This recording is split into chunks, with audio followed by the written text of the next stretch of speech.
La Catedral Metropolitana de la Ciudad de México resplandecía bajo el sol de abril. Los vitrales proyectaban una sinfonía de colores sobre el mármol del suelo, mientras la familia Vega Montero celebraba el bautizo de su primogénito, Mateo. Patricia Montero de Vega, de 32 años, sostenía a su bebé en brazos, ataviada con un elegante vestido color crema que contrastaba con su cabello negro azabache.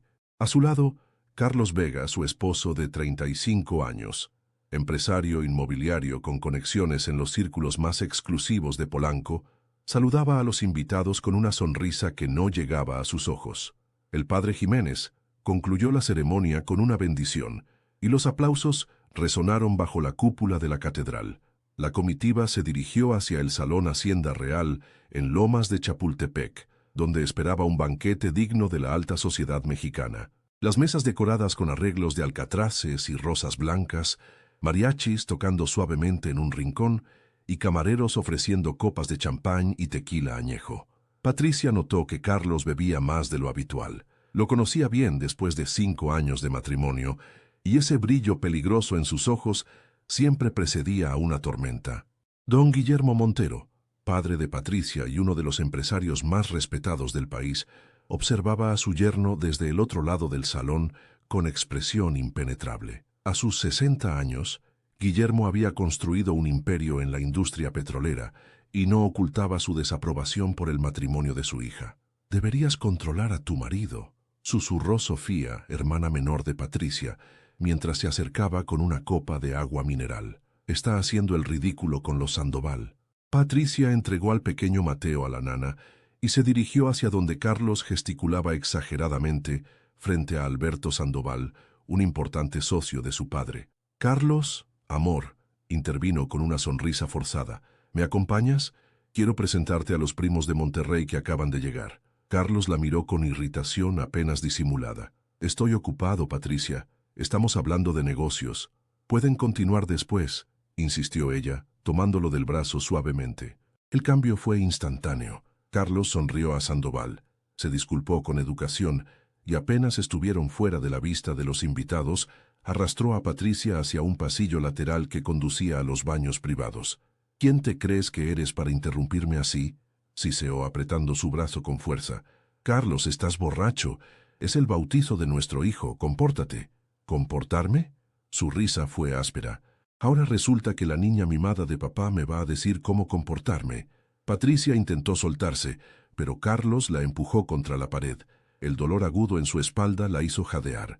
«¡Suéltame!», exigió, manteniendo la voz baja para no atraer la atención. «La gente nos va a ver». «Eso es lo único que te importa, ¿verdad? Las apariencias», escupió Carlos. «Tu padre me mira como si fuera basura. Tus amigos me toleran por tu dinero. ¿Crees que no lo sé? Estás paranoico. Nadie te mira así. Vamos a regresar y...». La bofetada llegó sin aviso, haciendo que Patricia girara la cabeza. El sabor metálico de la sangre inundó su boca donde se había mordido el interior de la mejilla. «¡Carlos!», exclamó, llevándose la mano a la cara. Algo dentro de ella, algo que había estado dormido durante años de pequeñas humillaciones y control encubierto, despertó como una llamarada. Sin pensarlo, Patricia le devolvió la bofetada con toda la fuerza que pudo reunir. La sorpresa en el rostro de Carlos duró apenas un segundo antes de que la furia lo transformara. Su pie se elevó y conectó con el abdomen de Patricia, enviándola al suelo con un golpe sordo. El dolor explotó en su vientre mientras intentaba respirar. «Te voy a enseñar a respetarme, maldita sea», gruñó Carlos, levantando nuevamente el pie. «Patricia». La voz de Guillermo Montero resonó en el pasillo. Había salido en busca de su hija y la escena que encontró lo dejó momentáneamente paralizado. Carlos se congeló, con el pie aún en el aire, y miró a su suegro. Algo cambió en su expresión, como si acabara de comprender la magnitud de lo que había hecho, pero era demasiado tarde. Patricia, aún en el suelo, miró a su padre y luego a su esposo. La humillación ardía tanto como el dolor físico, pero en medio de esa tormenta, una determinación fría se apoderó de ella.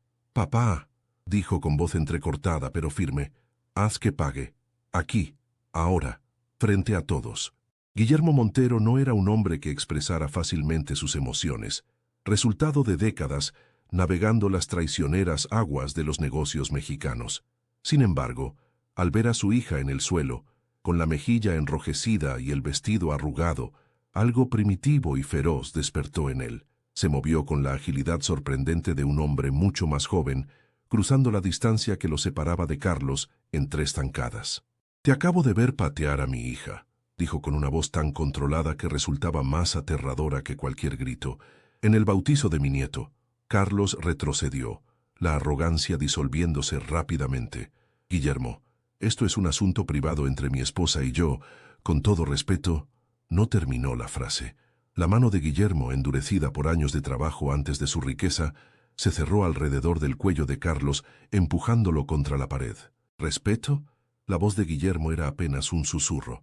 «¿Te atreves a hablar de respeto después de lo que acabo de ver?». Patricia se incorporó lentamente, apoyándose en la pared. La furia inicial estaba dando paso a algo más complejo, vergüenza mezclada con un extraño sentimiento de liberación. Durante años había ocultado los desplantes de Carlos, sus humillaciones privadas, su control cada vez más asfixiante. Ahora, el secreto había estallado en el peor momento posible. O quizás, pensó con una claridad repentina, en el mejor. «Papá», dijo enderezándose y alisando su vestido con manos temblorosas, «quiero que todos lo sepan, ahora mismo». Carlos palideció. «Patricia, por Dios, piensa en Mateo, en nuestra reputación». Guillermo aflojó ligeramente su agarre, pero no soltó a Carlos. «¿Estás segura, hija?», preguntó, sus ojos nunca abandonando el rostro de su yerno. Patricia asintió, una determinación fría reemplazando el miedo inicial. «Completamente». «Que todos vean quién es realmente Carlos Vega». Guillermo soltó a Carlos, pero inmediatamente lo tomó del brazo con un agarre de hierro. «Vamos, entonces», dijo, arrastrando a Carlos de vuelta hacia el salón principal. La música de los mariachis se interrumpió abruptamente cuando Guillermo entró al salón con Carlos, aún sujeto por el brazo. Patricia los seguía, con la mejilla enrojecida y una expresión que ninguno de los invitados le había visto jamás. Los murmullos se extendieron como ondas en un estanque, mientras las 200 personas presentes se daban cuenta de que algo grave había sucedido. Guillermo condujo a Carlos directamente al centro del salón, donde una pequeña plataforma había sido instalada para los brindis.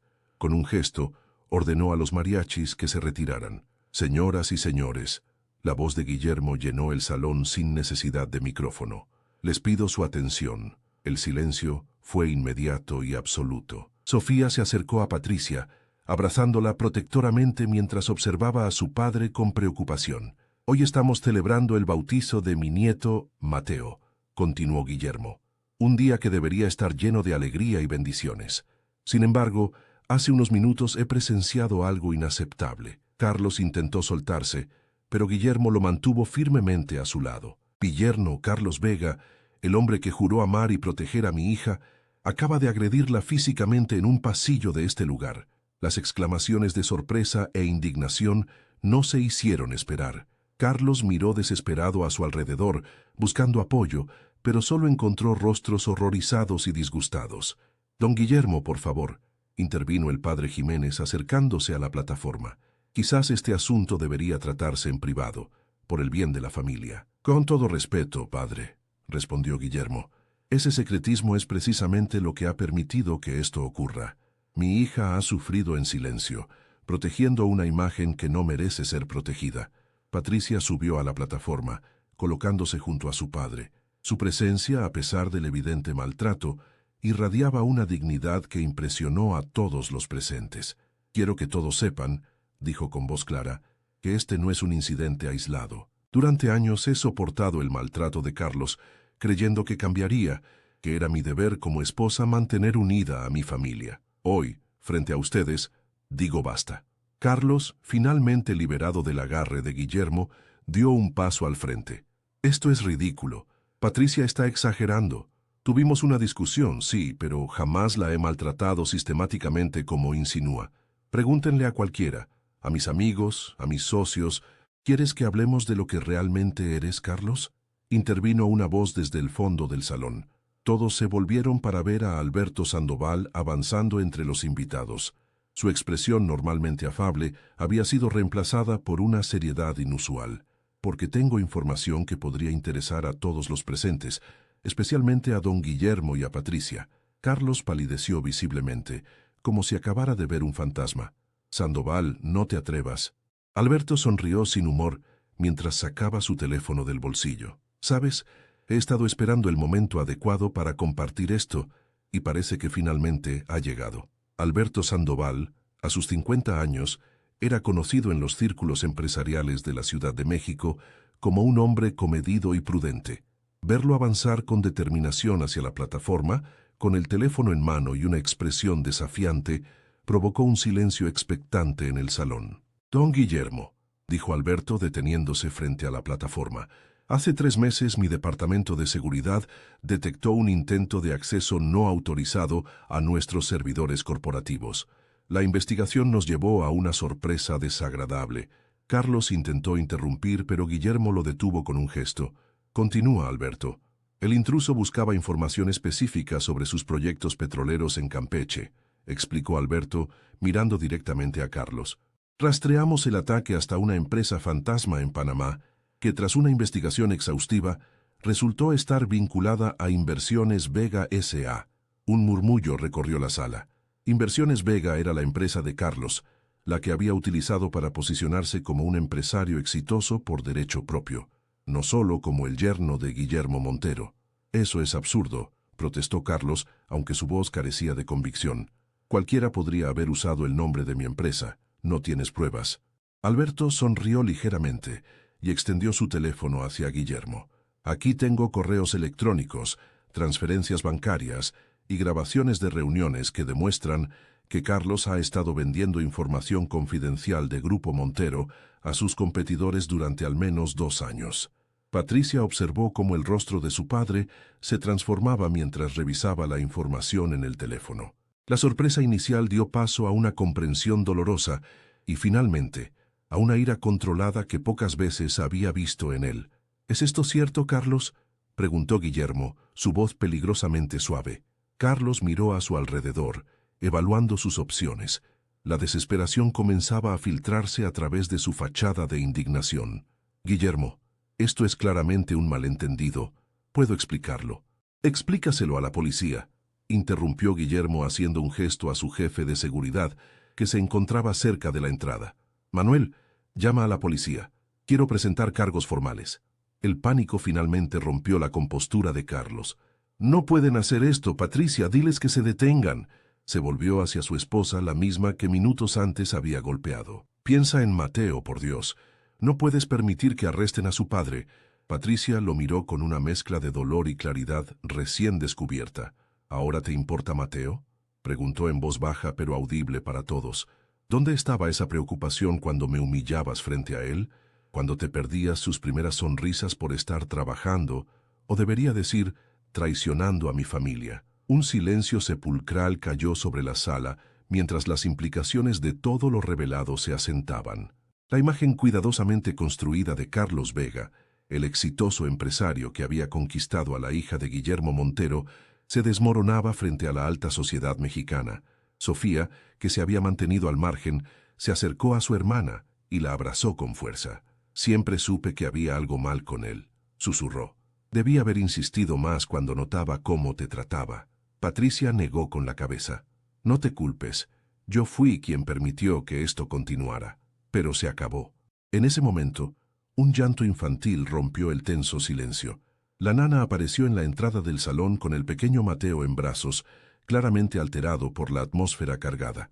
Patricia bajó de la plataforma y caminó hacia su hijo, tomándolo en brazos y meciéndolo suavemente.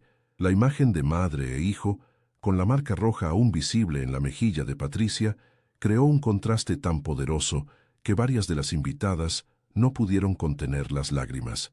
«Llévate a Mateo a casa, hija», dijo Guillermo, bajando también de la plataforma. «Yo me encargaré de todo aquí».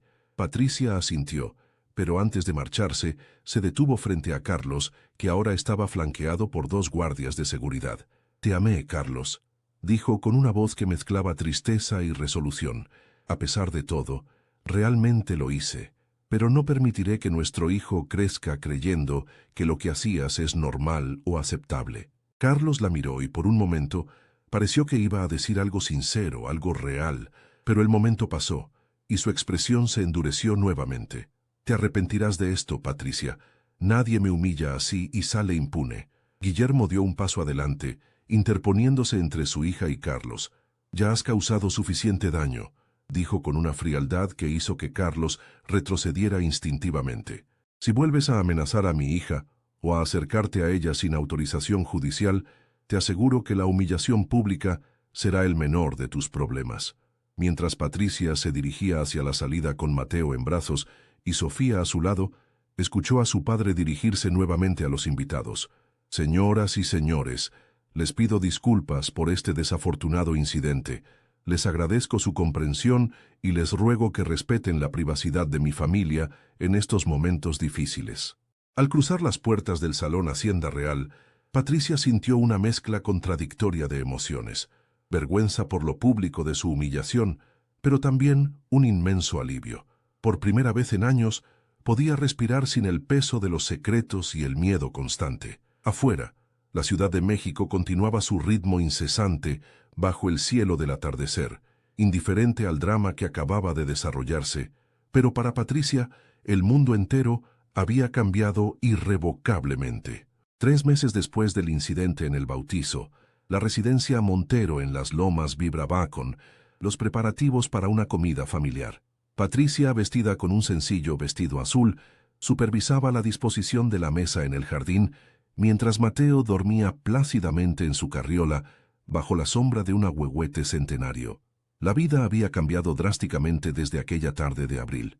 Carlos había sido formalmente acusado de espionaje corporativo y fraude, además de enfrentar cargos por violencia doméstica. Actualmente esperaba juicio bajo fianza, con una orden de restricción que le impedía acercarse a Patricia o a Mateo. El escándalo había sacudido a la élite empresarial mexicana, pero contrario a lo que Patricia había temido, no se encontró aislada socialmente. Al contrario, muchas mujeres se habían acercado a ella, algunas compartiendo experiencias similares que habían mantenido en silencio, otras simplemente ofreciendo su apoyo incondicional. ¿Necesitas ayuda con algo?, preguntó Sofía, saliendo a la terraza con una jarra de agua de Jamaica recién preparada. Patricia sonrió a su hermana. Durante estos meses, su relación se había fortalecido enormemente. Creo que está todo listo. ¿A qué hora dijo papá que llegaría? Su mensaje decía que a la 1, pero ya sabes cómo es con sus reuniones. Como invocado por la mención, el timbre de la puerta principal sonó, y minutos después, Guillermo Montero apareció en el jardín, acompañado por Alberto Sandoval. Papá. Patricia se acercó a abrazar a su padre. No sabía que Alberto vendría. Espero no importunar, dijo Alberto con una sonrisa tímida. Tu padre insistió en que lo acompañara. Por supuesto que no importunas, respondió Patricia genuinamente contenta de verlo. Siempre serás bienvenido en esta casa, especialmente después de todo lo que has hecho por nosotros. Guillermo observaba la interacción con expresión satisfecha. A sus 60 años, había aprendido a valorar lo verdaderamente importante en la vida, y ver a su hija recuperando poco a poco su confianza y alegría era el mayor regalo que podía pedir. Durante el almuerzo, la conversación fluyó naturalmente, evitando deliberadamente cualquier mención a Carlos o al juicio pendiente. En cambio, hablaron del futuro, de los proyectos de Patricia para retomar su carrera como arquitecta, de los planes de Sofía para expandir su fundación educativa, de las travesuras de Mateo, que comenzaba a gatear por todas partes. Fue después del postre, mientras Sofía entretenía a Mateo en el interior de la casa, que Guillermo abordó finalmente el tema que había estado postergando. Patricia, comenzó, con una seriedad que contrastaba con el ambiente relajado de la comida. He estado pensando mucho en todo lo sucedido, y hay algo que necesito decirte. Patricia dejó su taza de café sobre la mesa, preparándose para lo que fuera a venir. Te escucho, papá. Guillermo respiró profundamente. Nunca me perdonaré no haber visto lo que estaba pasando. Estaba tan concentrado en los negocios, en mantener el imperio que construí, que no presté atención a las señales. Debí haber intervenido antes. Papá, no fue tu culpa, interrumpió Patricia, tomando la mano de su padre. Yo misma no quería ver la realidad. Me convencí de que podía cambiar a Carlos, de que debía mantener las apariencias por el bien de todos. Aún así, insistió Guillermo, como padre, debí protegerte mejor. Y te prometo que de ahora en adelante, nada será más importante para mí que tu bienestar y el de Mateo. Alberto, que había permanecido en discreto silencio, intervino suavemente. Si me permiten añadir algo, creo que todos aprendimos una lección valiosa. El silencio nunca protege a quienes amamos, solo permite que el daño continúe. Patricia asintió, reconociendo la profunda verdad en esas palabras. Lo que más me duele es pensar en todas las mujeres que siguen atrapadas en situaciones similares, dijo, que creen, como yo creía, que deben soportarlo todo por las apariencias o por miedo. Guillermo y Alberto intercambiaron una mirada, como si compartieran un secreto. Sobre eso, comenzó Guillermo. Hemos estado trabajando en algo. ¿Trabajando en qué?, preguntó Patricia, intrigada. Una fundación, explicó Alberto, destinada a proporcionar apoyo legal, psicológico y financiero a mujeres víctimas de violencia doméstica, especialmente aquellas que no tienen los recursos que tú tuviste. La idea surgió de Alberto, añadió Guillermo con evidente orgullo hacia su amigo, y estoy comprometiendo una parte significativa de mis recursos para hacerla realidad. Pero queríamos tu opinión antes de proceder. Después de todo, nadie entiende mejor la situación que tú. Patricia sintió que las lágrimas amenazaban con desbordarse, pero eran lágrimas distintas a las que había derramado en los últimos meses. Estas eran lágrimas de esperanza, de posibilidad. Me parece una idea maravillosa, dijo finalmente, y me gustaría participar activamente, no solo con mi opinión, sino con mi trabajo. Creo que podría ser sanador para mí. La sonrisa de Guillermo se amplió. Esperaba que dijeras eso. De hecho, pensamos que tú deberías dirigirla, si te sientes preparada. Patricia miró alternativamente a su padre y a Alberto, sorprendida por la propuesta, pero sintiendo inmediatamente que era lo correcto. Su experiencia, por dolorosa que hubiera sido, podría ahora transformarse en algo positivo, en una forma de ayudar a otras mujeres a encontrar la fuerza que ella finalmente había encontrado. Me encantaría, respondió con convicción. Creo que es exactamente lo que necesito hacer. En ese momento, Sofía regresó al jardín con Mateo en brazos, el pequeño recién despierto de su siesta y sonriendo a todos con la inocencia propia de su edad. ¿De qué me perdí?, preguntó Sofía, notando el ambiente emotivo. De nuevos comienzos, respondió Patricia extendiendo los brazos para recibir a su hijo. De planes para el futuro. Mientras sostenía a Mateo, Patricia miró al cielo despejado de la Ciudad de México, respirando profundamente el aire de la tarde. El dolor no había desaparecido completamente, y sabía que el camino hacia la completa recuperación sería largo. Pero por primera vez en mucho tiempo, ese camino se extendía ante ella claro y prometedor, no como una obligación o una carga, sino como una oportunidad. El bautizo de Mateo, que debía haber sido simplemente una celebración religiosa, se había convertido en el bautismo de su propia liberación. La humillación pública que tanto había temido resultó ser precisamente lo que necesitaba para romper las cadenas invisibles que la ataban. Y su padre, el hombre implacable en los negocios, pero profundamente amoroso con su familia, había cumplido su promesa.